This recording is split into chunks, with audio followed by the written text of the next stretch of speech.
Welcome back to my channel. Today's video is a little bit different. If you remember some of my posts long ago, I used to post a lot about forest school and different videos about facilitating. I used to facilitate forest school in the county we used to live in, and we've since moved. That organization essentially disbanded our groups when the pandemic hit, and we've recently found a new group that we're starting tomorrow in our new area. So I'm really excited about it, and I was getting ready to pack my forest school bag for tomorrow. And I got the idea for a video in case you're just starting forest school or interested in getting involved, what you should pack in your forest school bag from my experience anyway of many events with forest school. I've made a list here for you. So first of all, what do I mean by forest school? There are a lot of paid programs you can go to that are something like a drop-off daycare, or some of them are nature-based educational programs as well, where the grown-up isn't there with the child necessarily. And in this case, I mean something more like Hike It Baby or Free Forest School or Our Outdoors. And in the case where the caregiver is with the child, you're all chatting with each other, there's usually a bit of a hike and some playtime, and you're just out in nature with other kids, often homeschooled kids. A lot of the events are during the week, but not always. Secondly, in this case of packing the bag, there's going to be a difference between if you're hosting or if you're attending. Um, a hosting bag is going to have a lot of other extras, such as any games or your storybook, any crafts or activities. I've brought a pack of 20 glue sticks with me, a giant felt board before for the story with little felt pictures. When I'm hosting, I'll often bring an air pot full of tea. I mean, regular cups, like mugs for the grown-ups, and all the mamas can have hot tea together while the kids play. That's really nice in the fall. If you're just attending, like I am tomorrow, I'm not hosting, there's a little bit less you need to bring. If you'd like a separate video on what a facilitator could bring, how to organize those things in your bag, which is not my strong suit, but maybe I can help, leave a comment below and I could make a separate video for a facilitator. But let's say we're just attending, we're going out for a forest school day in the woods.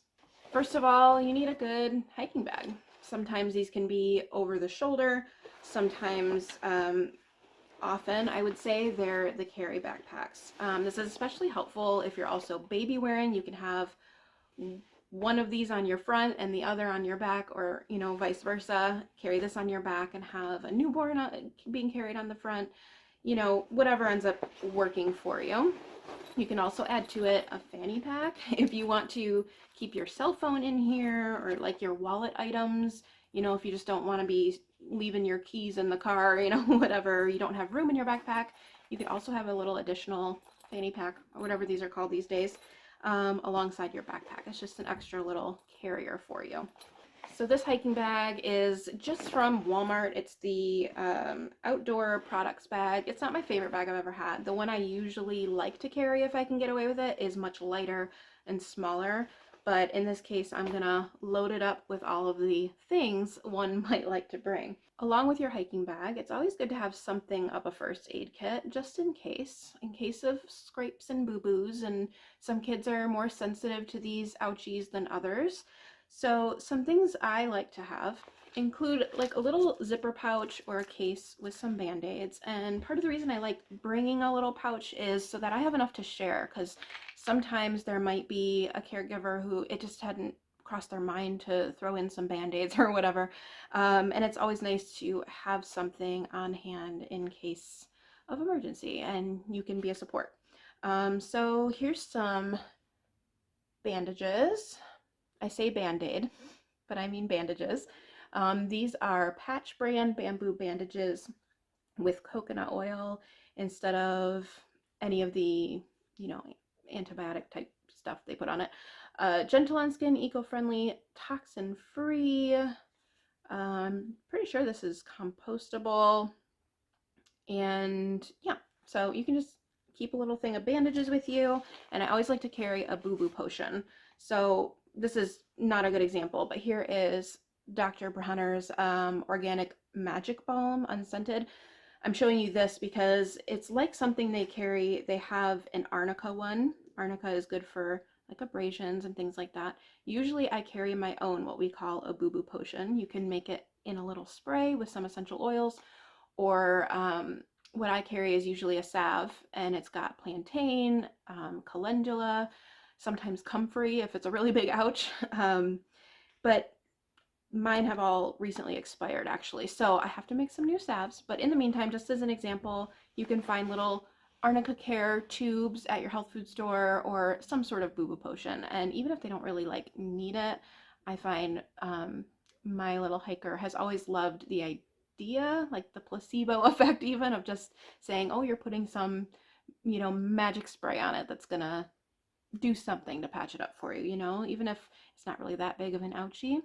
The boo boo potion is always a winner. So I recommend something of a first aid kit along with you. Third is bug spray. If you live in Michigan, and of course this depends on the season, probably won't need this in the winter, but at least in the summer, you'll probably want some bug spray if you live in the north like we do. The mosquitoes can just be really, really challenging, especially because a lot of forest schools take place in natural preservation areas or marshes, things like that.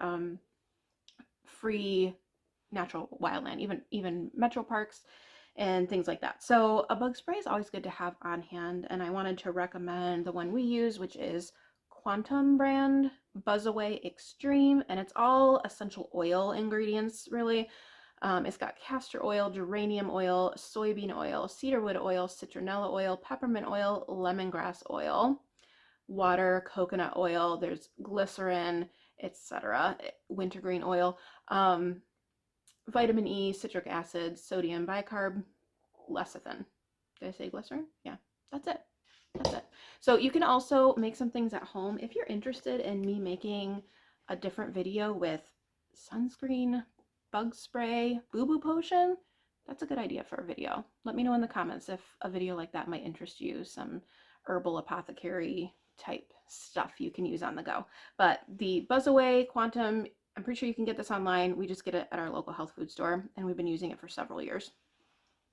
Not this exact bottle. This is a new bottle, but this brand.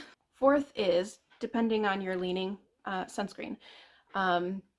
Some choose not to use it, some choose to use it, or it just depends. A good idea is always just general sun protection. If you want to wear a ball cap or a brimmed hat, or sleep shirt, whatever, all of that can really help to protect you from sun damage, so you don't end up needing to go for the aloe vera. But if you do want to use a sunscreen, I recommend Badger brand. It's very clean, and it's an uncoated zinc oxide. It's got sunflower seed oil, vitamin E, calendula, chamomile, sea buckthorn, jojoba oil, etc. It's very clean, and it is reef friendly, which I like, especially if you're going to take it with you to more than just forest school, vacation, whatever. It's one that I like, that I know, it's a good brand, and it's gluten-free. So also from our health food store, but they have good deals on Amazon sometimes from Badger. Number 5, some sort of wipe and or sanitizer cleaning situation.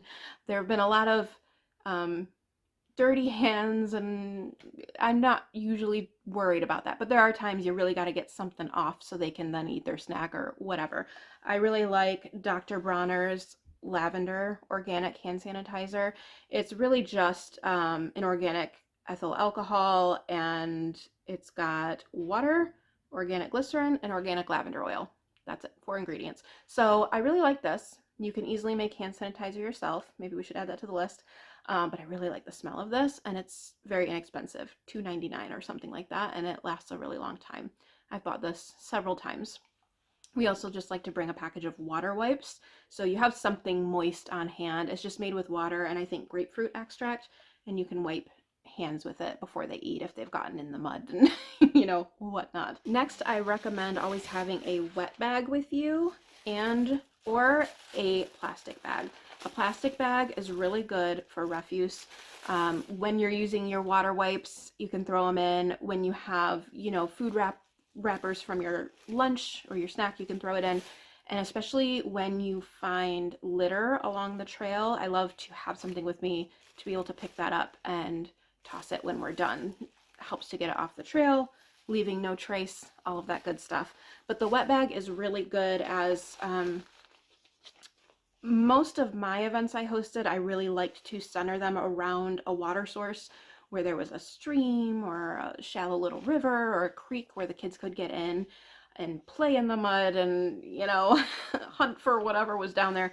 And so a wet bag can just be really good, you know, if you ended up using a towel or they got their shorts super wet or whatever. This one is just from the camping section at Walmart. This is also Outdoor Products, the brand.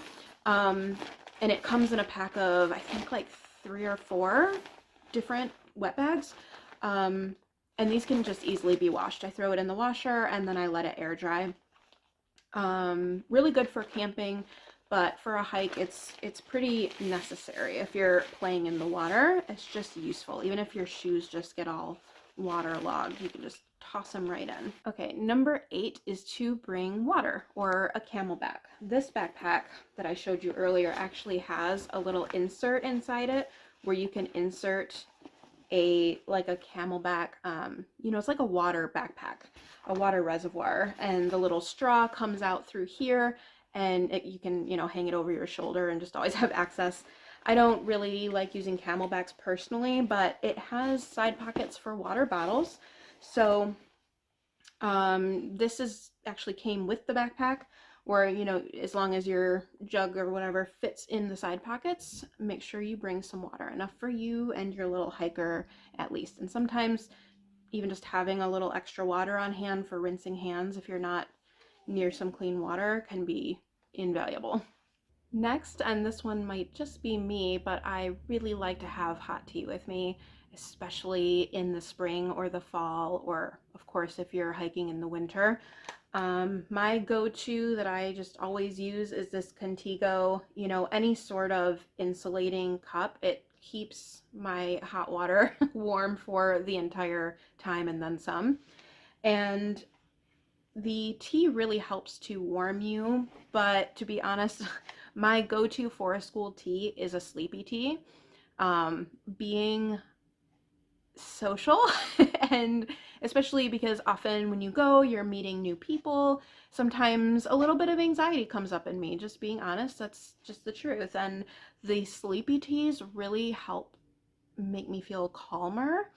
Maybe that seems silly, but it's what I've always done, and I've gotten to where a sleepy tea I call forest school tea. I really like Trader Joe's Well Rested tea. And the other brand I use a lot is, I think it's the Traditional Medicinals is what I usually buy. So it's a lot of chamomile, lemongrass, peppermint, passion flower, hawthorn berry, whatever. I like both of them, and I happened to just pick up this new box of the Trader Joe's since I was running low, and I happened to be there. So I thought I'd share that too. It's a really good idea. And if you are hosting, it's really fun to bring an air pot full of hot water and some, I always brought actual mugs from home, but you could also bring, you know, compostable, disposable cups. And I used to bring like literally my whole tea selection so everyone could pick the bag of their choice and what they're into. I also really like the Traditional Medicinals peppermint. It's also soothing, freshens the breath for when you're chatting, and it's calming for the nerves a bit, I would say too. That's how I feel about it. It soothes any tummy troubles, you know, that you might have from your socializing stress. Number 10 is, of course, a lunch or a snack or something. Kids always want to eat something after a long hour of hiking, but it's a really good social time that you'll generally find, I think, at forest school. Anyone I've ever hosted myself or have seen facilitated, there's always a snack time with a story or something like that. I suggest bringing enough to share, especially depending on the ages some of your little hikers are. They really like to explore other kids' food. So it is a good idea if you don't have a core group where your group is exclusive and you know everyone who's coming for sure, if you sometimes have new people, it's probably considerate to avoid bringing things like nuts just in case a new little hiker has an allergy or something like that. You know, those can be really serious. It's really up to the discretion of your group host and how closely knit the group is if you ever have newcomers and things like that. If you're always seeing the same people all of the time, I'm sure, you know, it's fine if nobody has a nut allergy, but just a little suggestion I thought I'd throw in there. We like to bring enough to share. At my forest school, popcorn was always the go-to. Everyone brought popcorn. Nobody needed to share it because everyone had their own.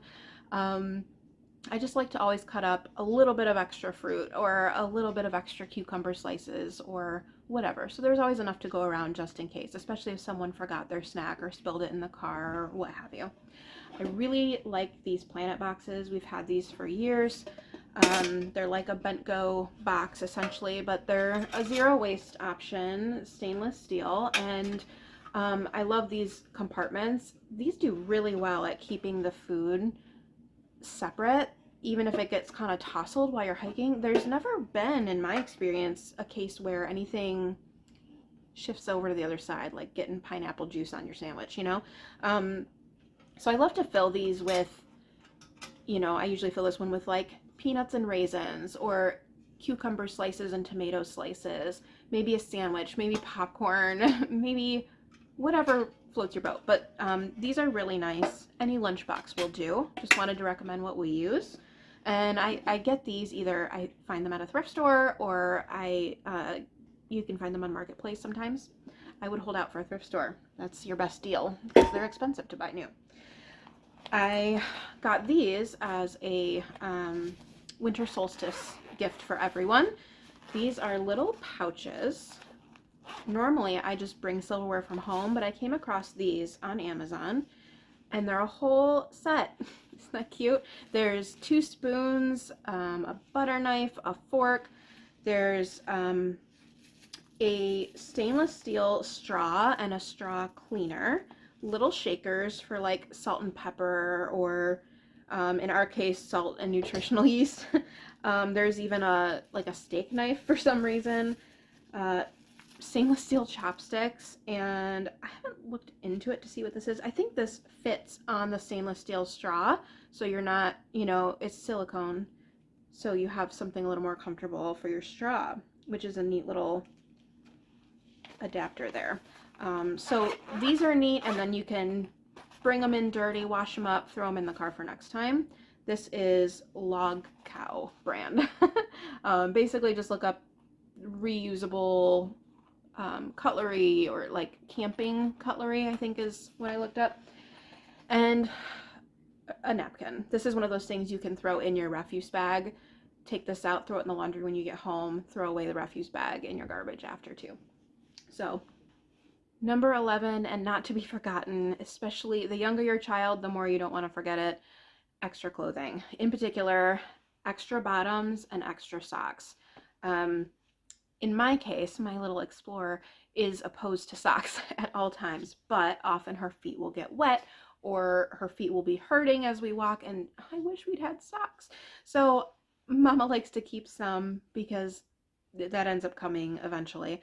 And bottoms, especially if you have a younger child, accidents can happen, or often they're just getting in a creek and they're getting their bottoms wet. So it's good to have an extra pair of shorts so they're not miserable the whole car ride home. Whatever the case may be, they don't take up a lot of room. You can just roll them up and shove them into whatever little corner you can find, or keep them in your wet bag until you need them. As a side note, a little extra pair of shoes just kept in the car, sandals, whatever, it's not the worst thing. Usually we go with rain boots or like mud capable boots for forest school, and if you keep maybe a little pair of like beach shoes or sandals for the ride home or whatever, in case their shoes get really waterlogged or clunked up with mud, that's a really useful thing just to have on hand. You don't have to carry it with you necessarily, but it's good to have backups in the car. I've needed things like that on more than one occasion myself. Number 12 is to potentially have an extra towel with you. If you know you're going to be playing at the creek, it might be good to tie that up on the ropes of your backpack, or if you just want it there in case they get wet or they get really muddy, you can have it in the car. And at the very least, it's really nice to lay down in the back of the car where their seat is so that they're not getting mud all over the seat from their shoes or all over the floor, their car seat, whatever. Sometimes it can just be good to have that towel there for whatever you need it for, even if you're not actually carrying it with you. Number 13 is especially for the younger explorers, but it might be useful to keep a little potty in the back seat of your car, to keep some toilet paper in your backpack even, or even just a little package of, tissues like Kleenex wipes for if they do want to go to the bathroom out in the wild. Sometimes they're not necessarily comfortable with drip drying and that kind of thing. So it might just be good to just keep, for space saving purposes, a little packet of tissues if you don't have room for a whole roll of toilet paper. With my daughter being 7, it doesn't come up too much anymore. We go potty before we leave and she's good for a good long while now. But when they're younger and sometimes they really don't want to go out in the woods, especially if it's their first time, having a little potty seat in the back that then you can just sort of fling into the woods is not the worst thing. You can find potty seats really cheaply, $2, $3, $5, whatever, on Marketplace or even your local Buy Nothing group. People are often just done with their potties and ready to get rid of it. Sanitize her and throw her in the van. Next is not a necessity, but it is a fun little bonus I thought I'd mention, is if you have some sort of foraging bag, these are really fun. If you're like camping and full-on hiking, things like having a little pocket knife is useful. Like if you're really like outdoor adventuring with you and your family, of course, stuff like that, a compass, a whistle, that's what you want. But with forest school, the tiny little legs, they don't really go very far into a hike. It's usually maybe a 15-minute hike before they stop and get curious about something and want to play there. So there's a lot of things you don't need for forest school that you would want for a hike or a camp, even though technically you're hiking. But a foraging bag is really fun to have on hand. Sometimes they find little treasures, or sometimes you'll find they'll pick you flowers or a cool herb you don't have at home, or whatever. But these actually will fasten on a belt. And this was a gift. I think it was probably Amazon or Etsy. I don't know. I didn't ask. But they actually just unfold like so.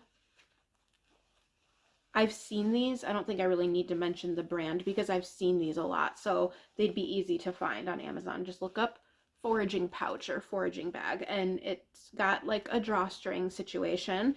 And then it folds right back up, but you can kind of have it at your side. Even our nature class teacher at the Metro Park always wears one of these. Whatever you might want to use it for. I don't know. If you're like me, kids love to pick you flowers and you don't really know what to do with them. But the foraging bag is great for that. And something that you can do is use one of your clips or straps and just hook it up to this if you don't have a belt, and it can hang off your backpack. Last thing that I can think of anyway is to bring a mat or a blanket. I have a particular forest school mat that I have used for years. I take it to the beach, to forest school, to outdoor yoga, to wherever you're outdoor, picnic, whatever. I actually have misplaced it. I can't find it. I was looking for it for this video and I'm not sure where I hid it from myself, but a blanket works too. The mat itself folds up into a neat little portfolio size, and it has handles, and I will often just sort of hook it. You can hook it with a carabiner or whatever to one of my, like this is perfect. You hook it to a strap and you're not carrying something else. It's hanging off your backpack. And it unfolds into this huge mat, and I could have so many of the kids on this one mat because it was huge, and it was $5 from Five Below is where I got it. Maybe check and see if they still carry them this year. I might have to check myself in case I can't find my mat, but it's lasted me years now, and it's made of like a rattan or rattan, or like a vinyl or plasticky sort of material. I'm not exactly sure what it is, but you could hose it off, wipe it down. It's so versatile, and it folds up so nice and small that it's just so convenient. Otherwise, a blanket, some kind of tablecloth, whatever. So when you're sitting for snack and story time, you have sort of a clean space to sit comfortably and listen to the story and eat your snack and gather with friends. So I'll probably think of more things later, but this is all I can think of for the video right now. If you have any other tips for any other viewers, I'd love it if you left it in the comments below for them. And if I missed something obvious or there's just something else I'm not thinking of. But yeah, my backpack is usually pretty full, especially when you're hosting. There's a lot of little craft things and, game things that I would like to bring, especially when you're doing a craft. But I only did that once in a while. For special occasions, we would do a little project. I remember one time doing the like mud masks on the trees where you put flour on a tree and you shape it into a face, and then you use things you found in nature to decorate it. So like pebbles for eyes and sticks for ears and leaves for hair and all kinds of things. And I literally brought a giant bag of flour with me and a jug of water. Sometimes people had to help me carry things. So pack a little lighter than I did. There are probably lots of these things you could totally get by without. They're just things that I've found can be really helpful. Even just remembering to, like, in case the sun goes away and the temp drops suddenly, tying a little extra long sleeve sweater onto the back of your strap for your little explorer in case they get cold and miserable can just be a lifesaver, and it doesn't really add any extra weight to your pack just to have it tied on there. I'm a big fan of tying things everywhere onto your bag so that you have less to carry. So those are my tips, and I hope they help. I hope you get out to a nature school near you, and maybe we'll see you on the trail. All right, see you next time.